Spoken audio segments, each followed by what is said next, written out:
Capacitor, आज का topic capacitor. Capacitor का सिंबल इस टाइप के होते हैं। कैपेसिटर को सी से दर्शाया जाता है। कैपेसिटर एक इलेक्ट्रॉनिक कंपोनेंट है। यह इलेक्ट्रिसिटी को चार्ज स्टोर करता है। यह वोल्टेज को फिल्टर करने का कार्य भी करता है। यह करंट को स्मूथ करता है। कैपेसिटर दो प्रकार के होते हैं, एक पोलराइज्ड कैपेसिटर, एक non polarized capacitor. Polarized capacitor इस प्रकार के होते हैं। इनमें क्या होता है, कंपनी सिंबल बना देती है, ये डीसी कैपेसिटर होती है। इधर माइनस का सिरा होता है, इधर प्लस होता है, ठीक है।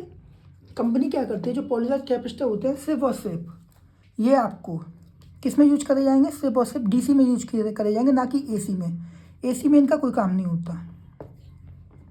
इनमें प्लस और माइनस के टर्मिनल होते हैं। माइनस का इधर होता है, प्लस का इधर होता है। माइनस की तब आपको ये सिंबल दिख जाएगा, ठीक है। बोर्ड में जब लगते हैं ना ये, तो बोर्ड में भी कंपनी क्या करती है, इधर सिंबल बना देती है आपको पहचानने के लिए। देखिए इसमें से निकाला है मैंने, ये भी इधर दिख रहा है आपको। इधर क्या माइनस आएगा, इधर जाएगा ये प्लस वाला, ठीक। कैपेसिटर में दो प्रकार होते हैं, एक एसएमडी कैपेसिटर भी होता है। ये आपको छोटा वाला दिख रहा है, ये क्या है, कैपेसिटर है, ठीक है। मैं इनके बारे में बताऊंगा आपको आगे। सबसे पहले क्या क्या आता है, जो कैपेसिटर होते हैं उनकी वैल्यू होती है, उनकी वोल्टेज होती है। देखिए इस कैपेसिटर में क्या है, 660 माइक्रोफैरड, 450 वोल्टेज। मतलब ये जो कैपेसिटर है 650 माइक्रोफैरड का है, 660 माइक्रोफैरड का है, 450 वोल्टेज के अंडर में रहे। अगर 450 वोल्टेज से इसके ज़्यादा चले जाएंगे तो कैपेसिटर क्या करेगा, या तो लीक कर जाएगा या ये फट जाएगा, ठीक है। अगर मतलब इसकी क्षमता से ज़्यादा इसको वोल्टेज मिल जाए तो। कैपेसिटर की वैल्यू फैरेड में होती है। पहले होता है मिली फैरेड, फिर होता है यूएफ माइक्रोफैरड, फिर होता है नैनो फैरेड, फिर होता है पिको फैरेड। पिको फैरेड वाले सबसे छोटे कैपेसिटर होते हैं, ये वाले आपको दिखाएं, ये पिको फैरेड कैपेसिटर। ये बहुत छोटे कैपेसिटर होते हैं, ठीक है। ये एसी और डीसी दोनों में लगते हैं, क्योंकि वैल्यू के अनुसार लगते हैं ये भी एसी और डीसी में। क्योंकि ये कौन से कैपेसिटर होते हैं आपको पता है, नॉन पोलराइज्ड कैपेसिटर होते हैं। ये नॉन पोलराइज्ड कैपेसिटर ये वाले होते हैं, और ये अपनी वैल्यू के अनुसार कहीं भी लग सकते हैं। जो पिको फैरेड कैपेसिटर ये भी इनकी वैल्यू में ही आती है, ठीक है।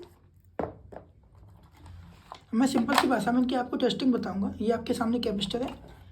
अगर ये शॉर्ट हो जाएगा मेरा, या ख़राब हो जाएगा, अगर ख़राब हो जाएगा तो ये जाहिर सी बात है ये आने वाली जो आगे की लाइन है सबको शॉर्ट कर देगा।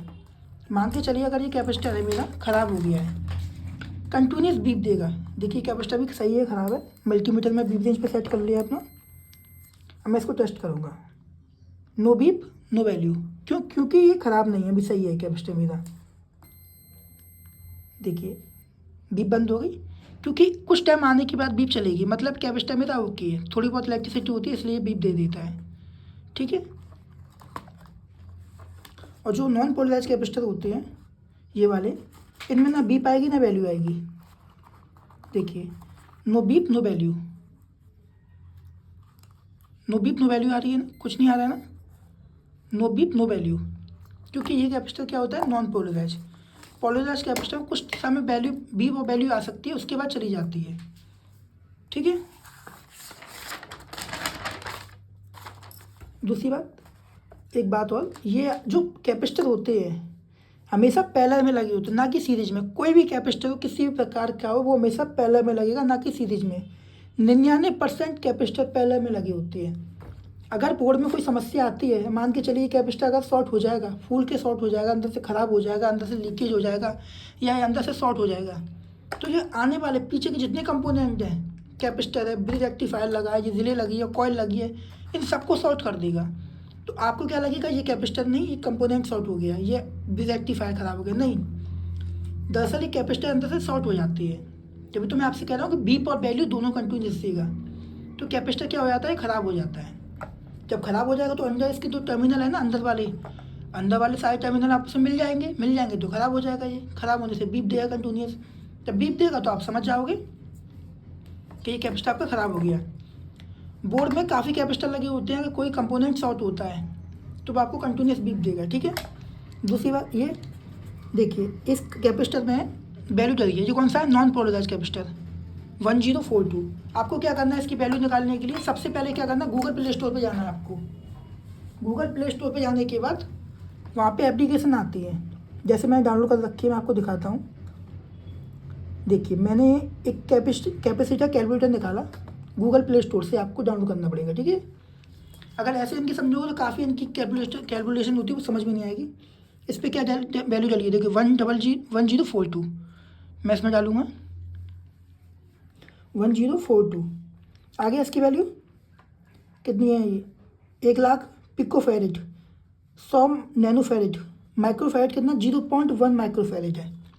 आगे इसकी वैल्यू आपको किसी भी कैपेसिटर की वैल्यू निकाले तो इसी प्रकार निकाल सकते हो आप, ठीक है। और इन पे वैल्यू इनकी लिखी रहती है सही मायने में, ठीक है। और जो ये वाले कैपेसिटर होते हैं ना, ये वाले एसएमडी कैपेसिटर, ये दिख रहा है आपको एसएमडी कैपेसिटर है, ये सारे सी से दर्शाए जाते हैं। देखिए इनके बगल में सी बना है, ये देखिए सी बना है, ये देखिए इनको देखिए सी बना है, सी बना है। इन सब कैपेसिटर पर सी बना होता है। इनको एक LCR मीटर आता है अलग से टेस्टिंग करने के लिए। वैसे अगर ये शॉर्ट हो जाएंगे इनमें से कोई भी लाइन तो ये कैपेसिटर बीप देना चालू कर देंगे। ये कैपेसिटर लगे हैं, ये कंटिन्यूस आपको बीप देंगे, तो आप समझ जाओगे कैपेसिटर मेरा ख़राब हो चुका है। वैसे इनके लिए अलग से एक LCR मीटर आता है टेस्टिंग करने के लिए, ठीक है। अगर और भी कोई समस्या है आपको तो मैसेज करिए, मैं आपको रिप्लाई दूंगा। ग्रुप में मैसेज करिए, मैं आपको अच्छे से और समझाऊंगा। अगर आपको कोई भी चीज़ नहीं समझ में तो कमेंट करिए मुझे, ठीक है। ये सब SMD कैपेसिटर हैं। जो कौन से कैपेसिटर हैं, नॉन पोलराइज कैपेसिटर। कौन से हैं, नॉन पोलराइज कैपेसिटर। देखो दिख रहा है आपको, इन पे कहीं पे सिंबल दिख रहा है आपको AC और DC का, पर ये DC में लगी है। क्यों, क्योंकि ये non polarize capacitor, non polarize capacitor AC और DC दोनों सप्लाइयों में काम करती है, ठीक है। कंटिन्यूस बीप देंगे अगर ये कैपेसिटर कहीं से भी शॉर्ट हो जाएंगे तो। अगर ये वाला कैपेसिटर DC वाला है, इसे क्या कहते हैं, पोलराइज कैपेसिटर। अगर ये ख़राब हो जाएगा तो क्या देगा आपको, ये कंटिन्यूस क्या देगा आपको, मैं बताऊं आपको, तो कैपेसिटर ये आपको बीप देगा कंटिन्यूस। और ये नॉन पोलराइज कैपेसिटर, इसकी नो वैल्यू नो बीप आएगी। और से बहुत से तरीके होते हैं इनको टेस्टिंग करने के, पर आप ये सरल तरीका होता है, सबसे ईजी होता है। और ये कौन से हैं, SMD कैपेसिटर है। ये SMD surface mount device, SMD जो प्लेट पे ऊपर लगे होते हैं ना, ये सब ऊपर लगी है, ये सब surface mount device SMD component है। और ये आपको दिख रहा है, ये कैपेसिटर ये छेद करके पीछे लगाया गया है। ये कौन सा है, सॉलिड टाइप कंपोनेंट। जो प्लेट के छेद होकर लग जाए वो कौन सा है, सॉलिड टाइप कंपोनेंट। जो प्लेट के ऊपर लग जाए वो कौन सा है, SMD component, surface mount device, ठीक है। जो SMD कंपोनेंट आता है ना कैपेसिटर, ये वाला SMD, इसका मोस्टली कलर यही होता है। और दूसरा कलर इसका ये होता है कि ब्राउन, ग्रीन, येलो। ये कंपनी दे देती है, पर ज़्यादातर कंपनी ब्राउन और येलो ही देती है, जो आपको दिख रहा है सामने, ठीक है। अगर कोई भी डाउट है तो कमेंट करो, ज़्यादा पूछिए मुझसे।